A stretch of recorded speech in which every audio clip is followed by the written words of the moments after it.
સુરત જિલ્લાના બારડોલી તાલુકાના બમરોલી ગામના સીમમાં આવેલી હીરા ફ્રોઝન ફૂડ્સ નામની કંપનીમાં એક ગંભીર અકસ્માત સર્જાયો છે.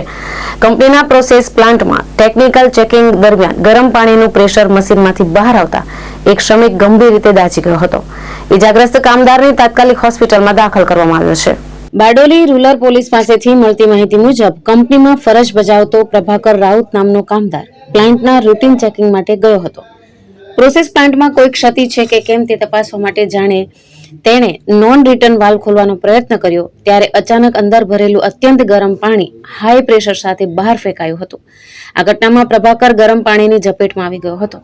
પાણીનું તાપમાન અને પ્રેશર એટલું વધારે હતું કે તેને બચવાનો મોકો મળ્યો ન હતો. તેને છાતી અને પેટના ભાગે ગંભીર ઇજાઓ થઈ હતી અને તે દાઝી ગયો હતો.